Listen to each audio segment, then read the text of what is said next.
Hello buddy, welcome to Boxing Science. In this video, we're going to be sharing squats for boxing. So the back squat is a very useful tool in developing lower body strength and explosiveness. However, how applicable is it for boxing? We've seen people like Canelo that have taken up squatting. This is really great to see because it's showing that these athletes that are explosive, that are dynamic, are actually working on maximum strength. However, this can be quite problematic in boxing for a number of different reasons. One, the hips are quite tight and the postural stability isn't that great.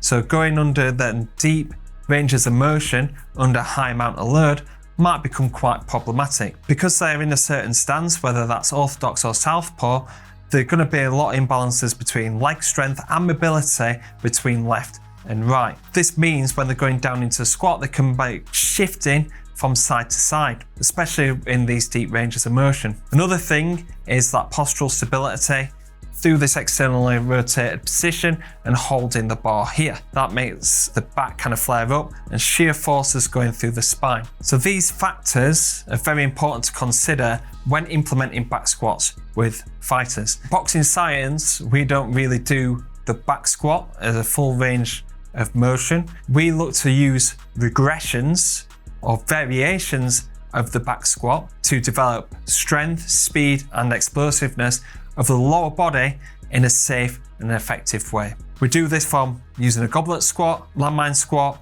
box squat, banded box squat, and also an Anderson squat. And we're going to go through these examples now. So the first one is the goblet squat. The goblet squat is our first protocol when teaching the squat pattern. The reason why it's so useful and beneficial is because the weight is towards the front. We've tested over 160 youth athletes on the overhead squat, and what we find is that there's a lot of hip flexor tightness and postural instability. This is shown through a forward lean. So most boxers, when they're going into a squat, tend to lean forward. So having the weight at the front in a goblet position will help counterbalance that, keep them in a more vertical position. So goblet squat is a fantastic exercise to start off on your squatting journey. Also, it's a fantastic exercise to start building up loads. Do a goblet squat where we're dropping down into the squat, pushing the knees out wide and keeping the torso as vertical as possible. We can add a pause in there to reduce the amount of load, but increase the concentric demands of the squatting action. And also we can add a mini band to the knees to push the knees out to increase glute activation between 8 and 12 reps when using the goblet squat. The next one is the landmine squat. This is a fantastic progression from the goblet squat as we're still loading up the front, so we're maintaining a more vertical upper body, but this time with the landmine we're able to load it up that little bit more. So we're going to be increasing the amount of weight load, increasing the amount of force whilst in a safe and effective exercise technique. As we start, we lean into the bar. When we drop down, this makes sure that we're nice and vertical at the bottom with a slight forward lean, pushing our knees to the outside, aggressive and as fast as possible on the concentric action. What I like to do with this exercise is add a press to it. This press acts like as a kinetic chain sequencing exercise as we're transferring force from foot through to fist, going from the lower body through an upper body action, but also is increasing acceleration throughout the lift.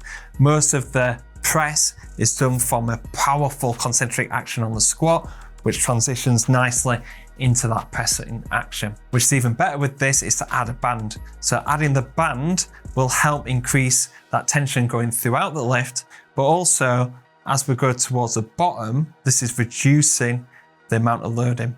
Now, reducing the amount of loading at the bottom is important because, like we say, hips are quite tight and might be imbalanced between left and right. So we don't want to overload the bottom of the movement as much. We'd rather increase the top of the movement. So using a band, a heavy band for just a normal landmine squat is great to improve technique at the bottom, but also increase acceleration throughout the lift.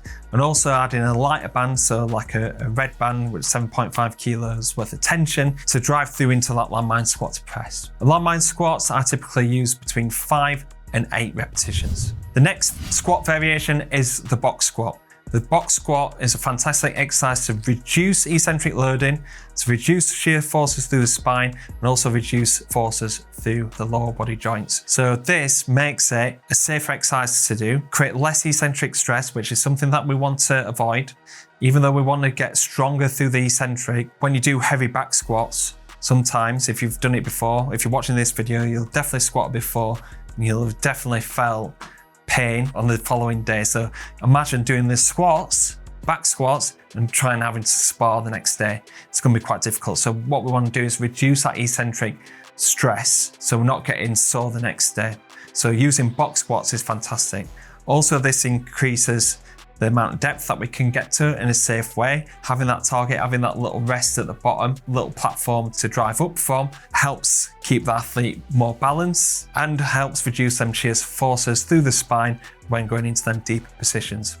I like to get the boxers just around about above 90 degrees. So anything around 80 degrees of flexion between the hips, knees, and ankle. Sometimes I look to even increase that, so do that a little bit more. That's when we're looking to really overload and put more weight on the bar. That's one thing as well with the box squats. We're able to lift more during the box squats than we would do on a normal back squat. This means that we're getting more bang for our buck through our compound lift. We're increasing that strength, we're increasing that force development, and most importantly, that rate of force development.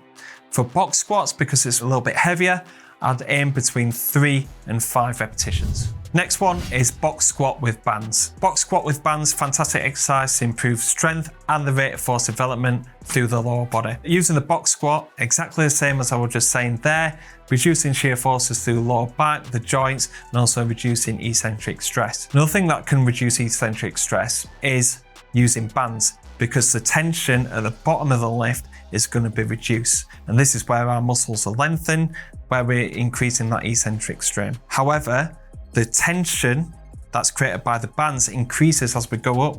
So we're increasing acceleration and the tension towards the top end of the lift.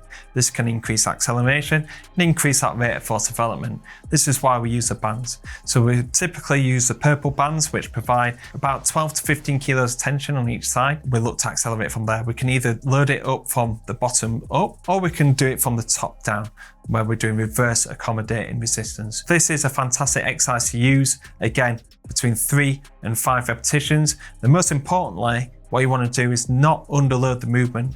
You're not wanting to have the bands too slack. You want to make sure that they're tight at the bottom, but also you're wanting to make sure that this is done quite heavy as well. You're not wanting to just put the bands on and think that it's an explosive exercise now and reduce that load. You want to be still going towards 80 to 85% of your 1 rep max plus the bands on top.